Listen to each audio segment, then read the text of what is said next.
Bismillahirrahmanirrahim. Innal hamdalillah nahmaduhu wa nasta'inuhu wa nastahdihi wa nastaghfiruh wa na'udzu billahi min shururi anfusina wa min sayyiati a'malina. Man yahdihillahu fala mudilla lahu wa man yudlil fala hadiya lahu. Ashhadu an la ilaha illallah wahdahu la sharika lahu wa ashhadu anna Muhammadan 'abduhu wa rasuluh. يا أيها الذين آمنوا اتقوا الله حق تقاته ولا تموتن إلا وأنتم مسلمون يا أيها الذين آمنوا اتقوا الله وقولوا قولا سديدا يصلح لكم أعمالكم ويغفر لكم ذنوبكم ومن يطع الله ورسوله فقد فاز فوزا عظيما أما بعد فإن أصدق الحديث كتاب الله وخير الهدي هدي محمد صلى الله عليه وآله وسلم وشر الأمور محدثاتها وكل محدثة بدعة وكل بدعة ضلالة وكل ضلالة في النار أو كما قال صلى الله عليه وآله وسلم. Hari ni saya nak habiskan awal sikit sebelum Isyak. Ada kenduri saya. Yang lalu قال الإمام المزني رحمه الله عال على عرشه في مجده بذاته وهو دان بعلمه من خلقه أحاط علمه بالأمور وأنفذ في خلقه سابق المقدور وهو يعلم خائنة الأعين وما تخفي الصدور فالخلق عاملون بسابق علمه ونافذون لما خلقهم له من خير وشر لا يملكون لأنفسهم من الطاعة نفعا ولا يجدون إلى صرف المعصية عنها دفعا. Alin ala arsyihi, Allah itu tinggi atas arasnya, fi majdihi, dengan keagungannya, bizatihi, dengan zatnya, bizatihi, dengan zatnya, kata al-Imam al-Muzani rahimahullah. So al-Imam al-Muzani anak murid al-Imam Syafi'i, dia menyatakan Allah itu tinggi atas arasnya dengan zatnya. Ahli bid'ah tak boleh kata dengan zatnya dan kata tak ada bila kita kata dengan zatnya itu alal haqiqah, atas hakikat, maka mereka tak menerimanya lah. Mereka takwil dan sebagainya. Kemudian wa anfadha, ada beberapa lain sikit Ustaz. Alin ala arsyihi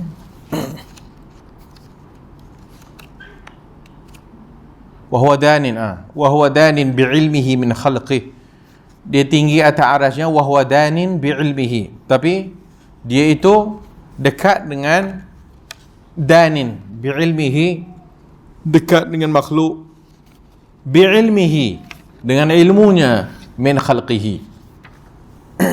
So Allah itu tinggi, tapi yang berada di merata-rata itu, yang kita kata fi kulli makan itu bukan zatnya. Fi kulli makan itu ilmunya. Allah itu istiwa atas arash dengan zatnya, tapi ilmunya fi kulli makan. Ilmunya fi kulli makan, maksudnya dia mengetahui segala-galanya. Wa anfadha fi khalqihi sabiqal maqdur. Wa anfadha, iaitu makhluk, ataupun anfadha fi khalqihi itu makhluk ni melaksanakan apa yang telah diciptakan oleh Allah Ta'ala ni, sabiqal maqdur, mendahului segala-galanya. Jadi disebut ahata ilmuhu bil umur. Maksud ahata ilmuhu bil umur iaitu tentang iman dengan qada dan qadar Allah Subhanahu wa Ta'ala, iaitu rukun yang besar daripada rukun iman dan salah satu daripada tiang-tiang rukun iman ataupun tiang-tiang akidah Islam iaitu beriman kepada qada dan qadar Allah Subhanahu wa taala. Ahata ilmuhu bil umur. Jadi ilmu Allah itu meliputi semua perkara, bil umur. Wa anfadha, banyak ayat Al-Quran tentang masalah itu. Ini pun telah pun kita beberapa kali kita sebut dalam beberapa dua kitab yang sebelumnya tentang masalah qada dan qadar. So wa anfadha khalqihi sabiqal maqdur, iaitu makhluk ni melaksanakan apa yang telah ditentukan oleh Allah Azza wa Jalla, semua yang telah ditentukan maqdur. Iaitu dalam rukun iman kata Nabi, an tu'mina billah wa malaikatihi wa kutubihi wa rusulihi wal yaumil akhir wa tu'mina bil qadari khairihi wa syarrih. Dan kamu beriman dengan qadar Allah, ketentuan Allah baik dan buruknya.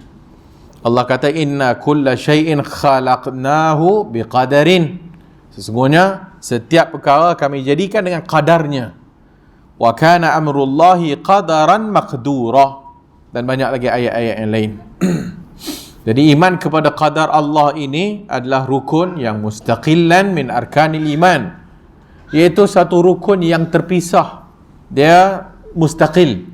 Sebab tu walaupun kita sebut beriman kepada qada dengan qadar juga terkait kepada iman dengan Allah lah.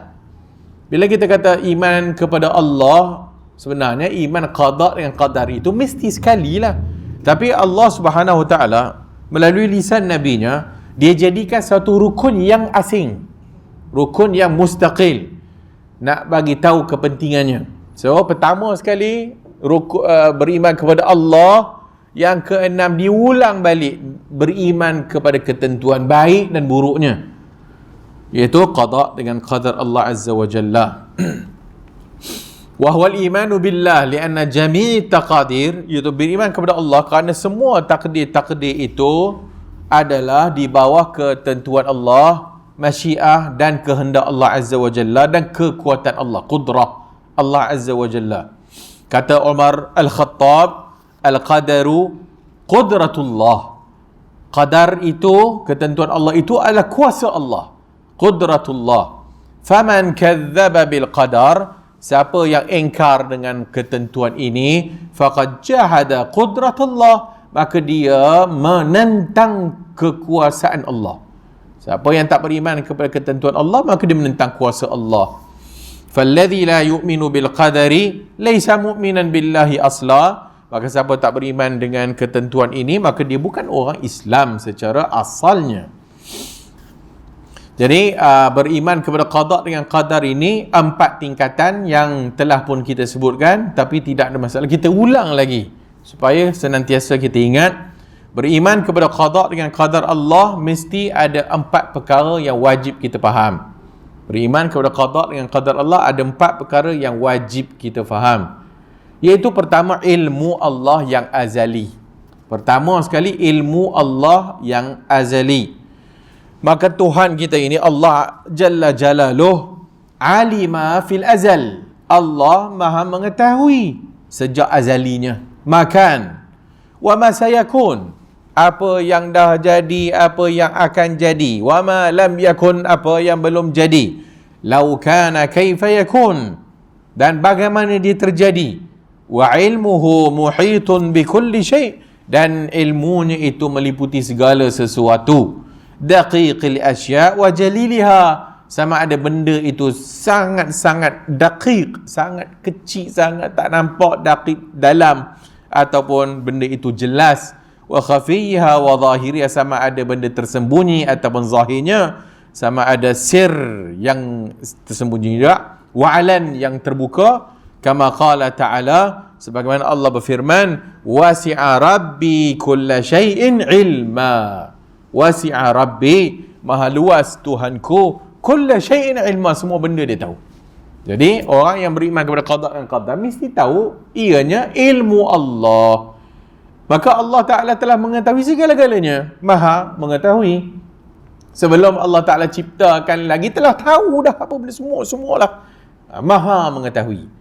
Jadi apa yang Allah Ta'ala suruh pen tulis apa yang benda yang nak jadi pada sehingga hari kiamat. Bukan pen itu yang tahu, Allah lah. Allah Ta'ala cipta pen dan Allah kata uktub, tulis apa? Tulislah semua yang aku tentukan, semua sampai berlaku kiamat. Jadi semuanya ilmu Allah Azza wa Jalla. Yang kedua, kitabatullah fil lauhi al-mahfuz. Yang kedua, tingkatan lepas ilmu Allah, yang kedua adalah kitabatullah. Allah telah tulis di lauhil mahfuz. Yang tadi ilmu Allah, kemudian Allah tulis apa yang nak jadi ni dekat lauhil mahfuz. Likulli ma huwa kain ila yaumil qiyamah. Semua benda sampailah hari kiamat. Kama qala ta'ala, sebagaimana Allah sebut dalam Quran, wa kullu syai'in fa'aluhu fi zubur wa kullu saghirin wa kabirin mustatar. Semuanya telah Allah tulis dah. Allah dah tulis dah benda ni. Maka Allah tulis itu berdasarkan atas yang pertama dari tingkatannya ilmu Allah. So Allah Maha mengetahui segala-galanya.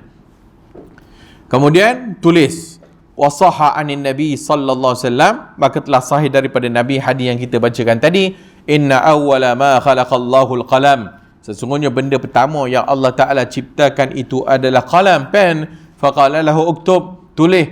Qala ma aktub, nak tulis apa? Qala uktubul qadar, tulislah semua yang ditentukan, makana wa ma huwa kain ila al-abad, apa yang makan, wa ma huwa kain, apa yang dah jadi, apa yang akan jadi, ilal abad, sampai bila-bila telah tertulis. So hadis itu dikeluarkan oleh Al-Imam At-Tirmizi dalam jami'nya dan sahih. So di sisi ahli sunnah, makhluk pertama satu pen. Makhluk pertama yang diciptakan oleh Allah Ta'ala pen. Di sana ada pandangan makhluk pertama yang diciptakan oleh Allah adalah arash. Arash Allah Azza wa Jalla.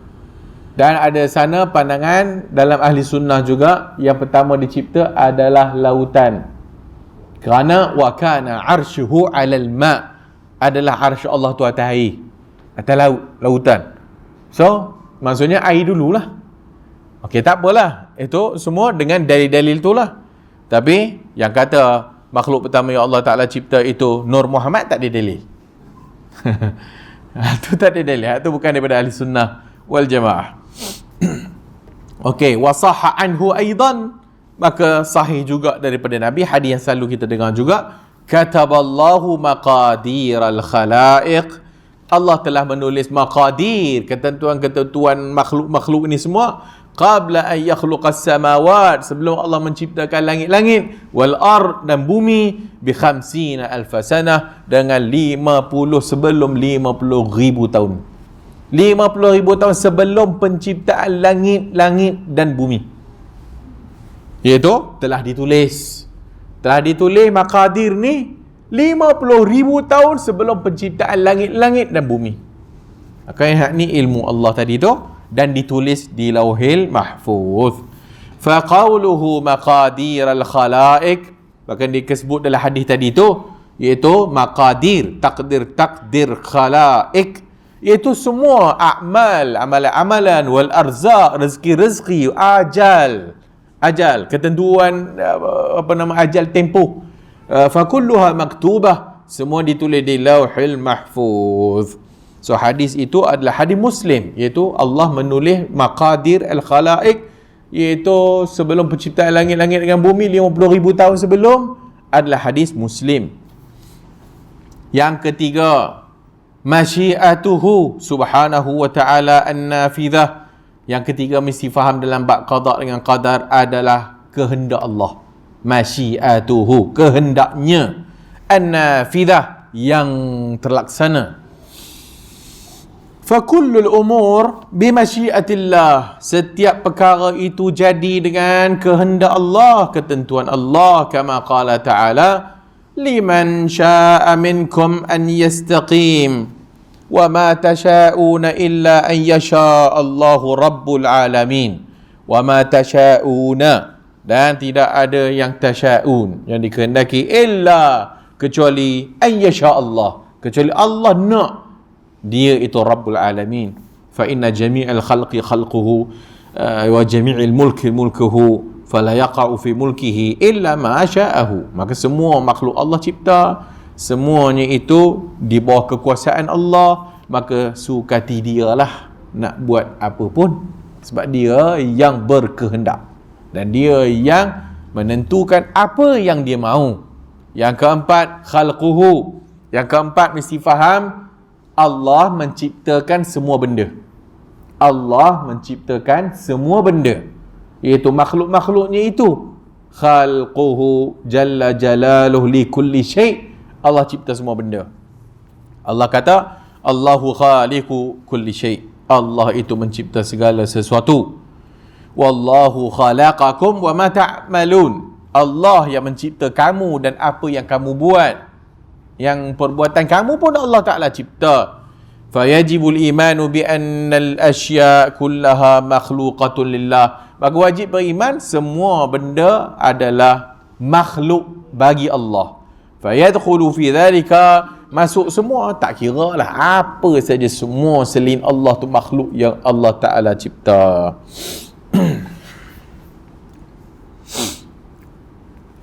Kata Al-Imam Syafi'i rahimahullah dalam syairnya, ma syi'ta kan wa illam asya', apa yang engkau nakkan jadi, wa illam asya', walaupun asya', wa ma syi'tu illam tasya' lam yakun, dan apa yang syi'tu aku nak, illam tasya', jika Allah tak nak, lam yakun, tak jadi. Khalaqtal ibada ala ma alimta, Allah menciptakan al-ibad, Allah menciptakan engkau. Khalaqtal ibad ala ma alimta wa fil ilmi yajri al-fitan wal musin.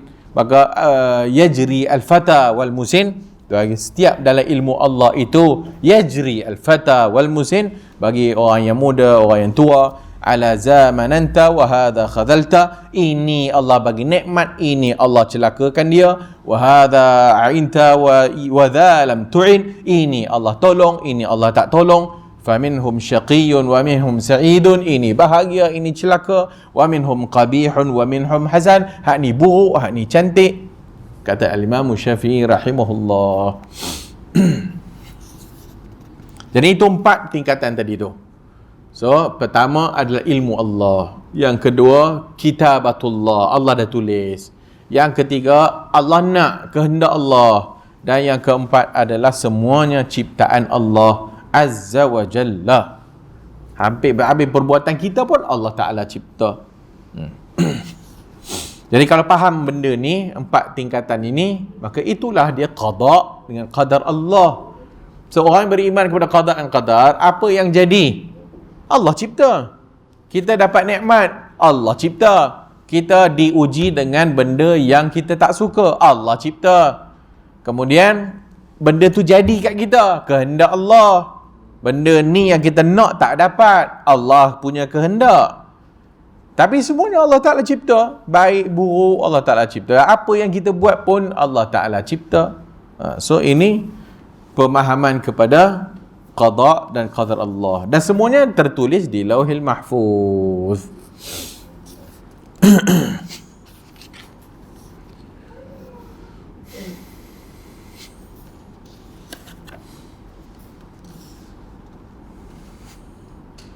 Ya'lamu kha'inatal a'yun wa ma tukhfi sudur. Allah Subhanahu wa ta'ala mengetahui kha'inatal a'yun. Allah mengetahui apa-apa yang dilihat oleh mata, apa yang dikhianatkan oleh mata.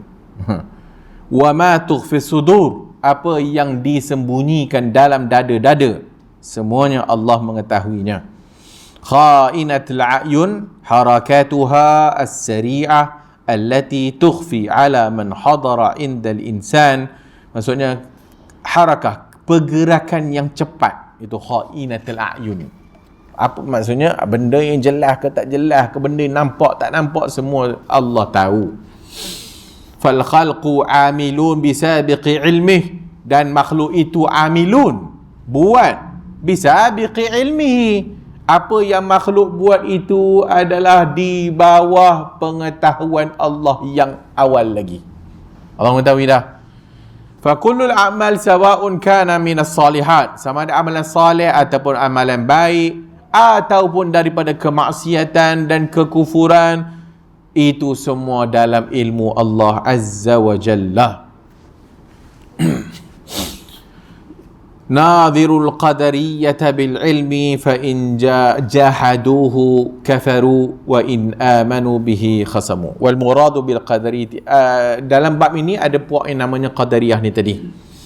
Fi kalamihi an-nufat alladhi yaqulun la qadara wa anna al-amru unuf wa anna Allah la ya'lamu af'alil ibad illa ba'da wuku'iha. Puak-puak qadariyah pula, mereka ni sesat daripada jalan ahli sunnah. Mereka ni kata bahawasanya Allah Ta'ala la ya'lamu af'alul ibad, Allah tidak tahu perbuatan hamba illa ba'da wuku'iha, malaikat lepas jadi, lepas orang tu buat baru Allah tahu. Ni telah bercanggah dengan yang pertama tadi, itu ilmu Allah. Bermakna Allah itu aib, ada sifat aib, Allah tak tahu. Ini qadariyah. وقد سأل الإمام المزني رحمه الله الشافعية عن القدرية فقال له هم الذين زعموا أن الله لا يعلم المعاصي حتى تكون. Berkata Imam Muzani, dia tanya kepada gurunya Al-Imam Syafi'i tentang qadariyah. Apa kata dia? Humul ladhin, berkata, wahai Imam Syafi'i, wahai Imam, qadariyah itu siapa? Atau apa dia pemahaman qadariyah? Kata al-Imam Syafi'i, humul ladzina za'amu, puak-puak yang mendakwa Allah itu la ya'lamul ma'asi, Allah tidak tahu maksiat-maksiat hatta takun, sehinggalah maksiat itu berlaku. Hak ni kata jawapan Imam Syafi'i, jawapannya kepada anak muridnya Imam Muzani. Disebut dalam Akhrajahul Baihaqi dalam Manaqib al-Imam Asy-Syafi'i rahimahullah. Waladhimu qawluhum innal abda huwa alladhi yakhluqu fi'lah. Daripada perkataan itu, maka kita faham qadariyah ni apa? Bila dia kata Allah tak tahu perbuatan hamba, Allah tak tahu maksiat tu jadi, melainkan hamba itu buat maksiat tu, baru Allah tahu maksiat yang hamba itu buat. Lazim daripada perkataan itu bermakna dia kata hamba yang menciptakan perbuatannya. Sebab Allah tak tahu.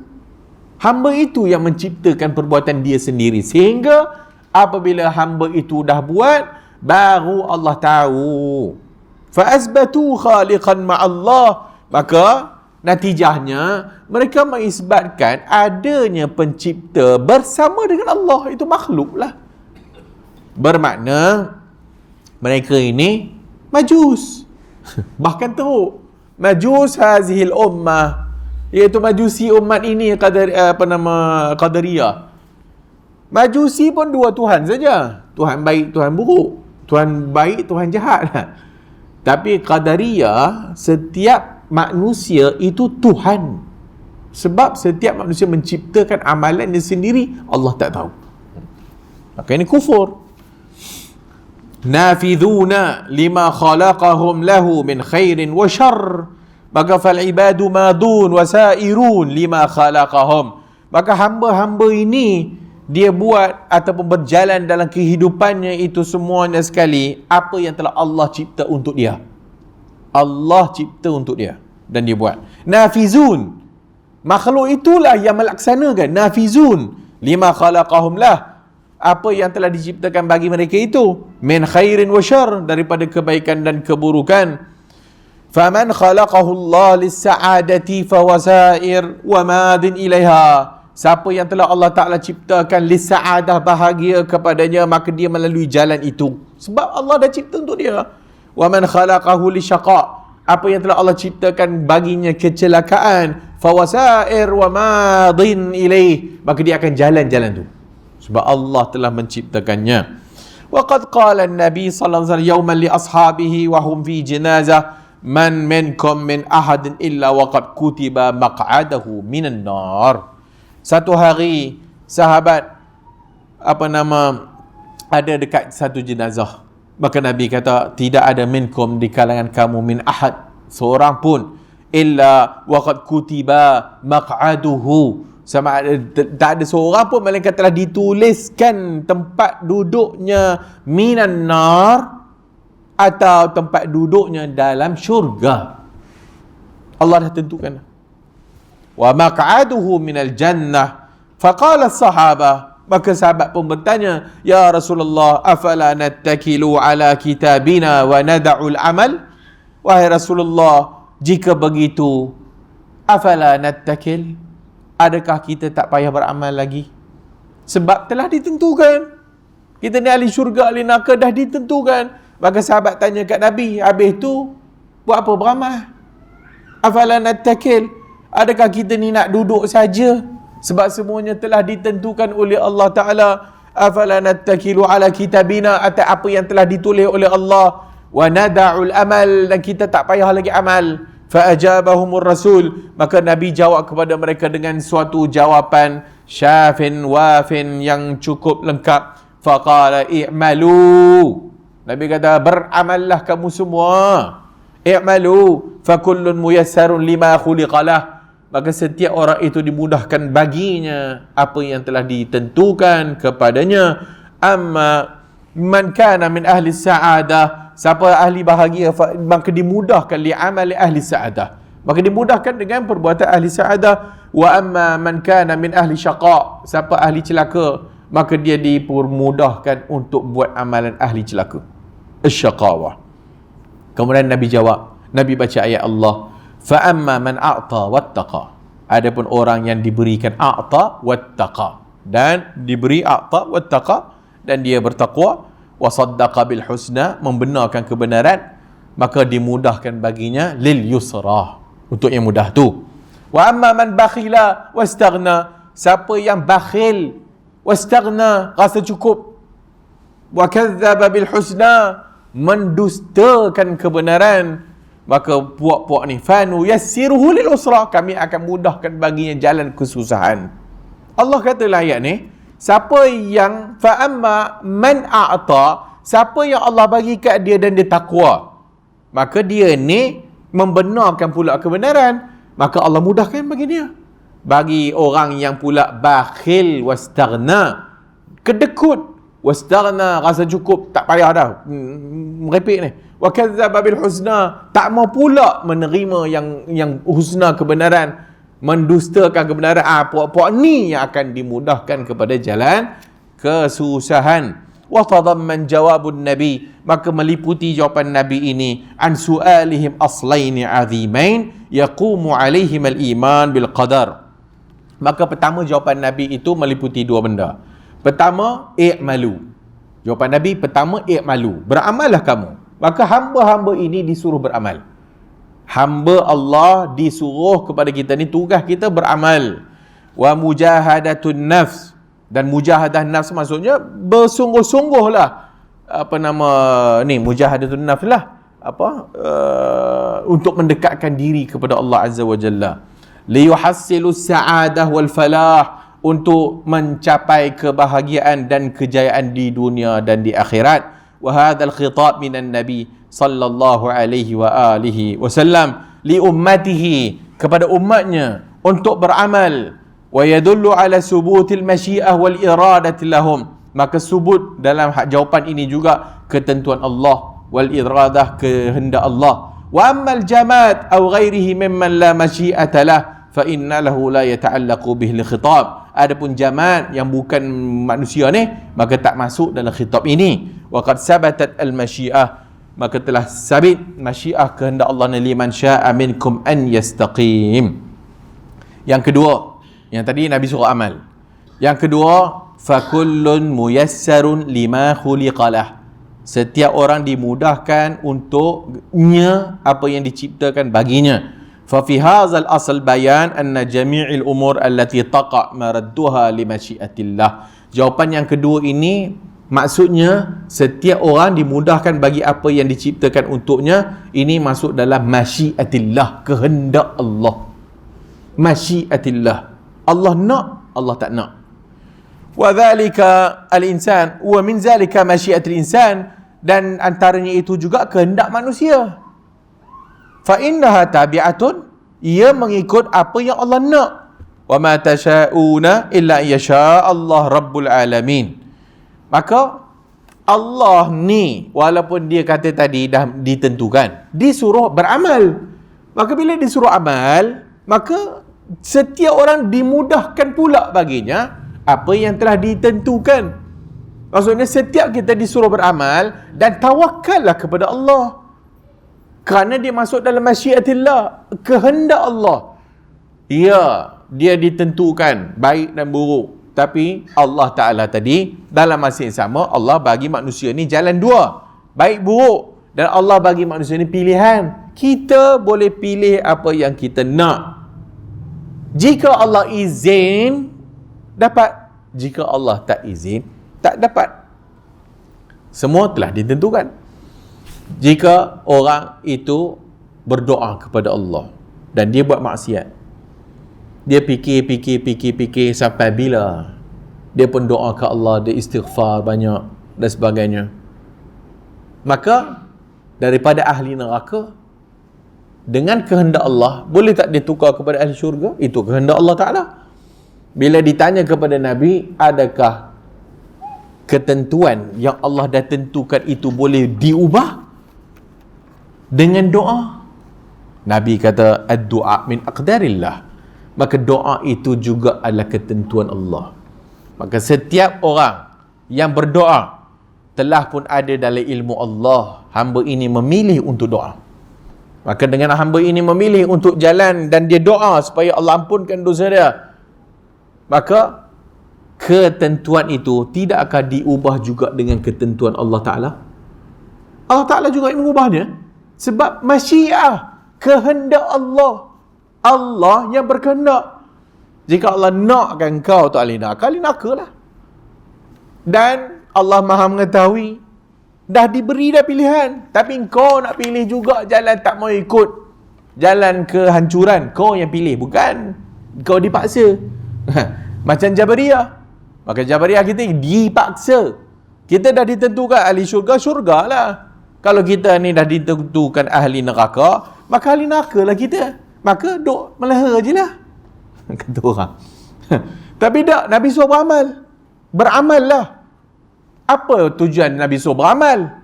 Maksudnya untuk masuk dalam kategori yang kita nak supaya Allah ampunkan dosa kita lah. Dan semuanya di dalam masyiatillah.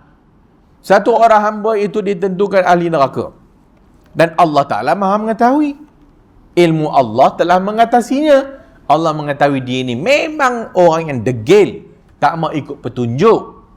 Maka oleh kerana engkau degil, tak mau hidayah Allah, maka Allah biarkan kau, memang kau lah ahli neraka lah. Tapi orang itu yang memilih pula nak mengikut jalan Nabi, maka dia yang memilih. Dia tidak dipaksa. Semuanya di bawah masyiatillah. Kehendak manusia berada di atasnya itu kehendak Allah. Maka cara nak fahamnya, kalaulah di sisi makhluk manusia pun kita boleh tahu anak murid cikgu, tengok anak murid ni rajin, anak murid ni malas. Cikgu pun dah tahu anak murid ni mesti fail dalam exam. Dah tahu dah. Sebab engkau sendiri tak nak belajar, kau sendiri tak nak datang kelas, ponting kerjanya, memang fail lah. Cikgu tu bukan tahu benda yang ke depan tak. Cikgu bukan tahu benda ke depan. Tapi oleh kerana engkau itu buat perangai macam ni, aku nampak dah kau ni memang malas. Memang kau tanya I lah kan, anak murid yang ni fail. Dia ni A, rajin. Dalam kuis semua betul. Rajin. Dia ni A. Bila exam keluar, A betul. Adakah ustaz ataupun cikgu tu tahu benda gaib? Tak. Itu tara makhluk. Itu tara makhluk. Allah walillahil masalul a'la. Bagi Allah itu perumpamaan yang lebih tinggi lagi lah. Kehendak Allah, kehendak makhluk. Adakah Allah Ta'ala menciptakan setan, kemudian setan ingkar? Allah tak bagi tak? Allah bagi. Tapi adakah Allah suka? Allah tak suka. Di sisi makhluk pun begitu. Kita tak suruh anak kita bawa motor, tiba-tiba hilang motor. Lagi juga lesen tak ada, nak bawa juga motor. Biarlah. Tak suka ni, tak suka. Tapi dah nak bawa kan. Balik-balik tak ada nak nampak kan. Izin jugalah. Walaupun tak suka tak. Hak tu masyiah. Itu di sisi makhluk. Walillahi masalul a'la. Wallahu a'lam. Nanti kita sambung. Nanti azan saya tak boleh nak keluar. Wallahu a'lam. Okay. InsyaAllah kita jumpa lagi bulan depan. InsyaAllah. Subhanakallahumma wa bihamdika. Ashhadu an la ilaha illa anta.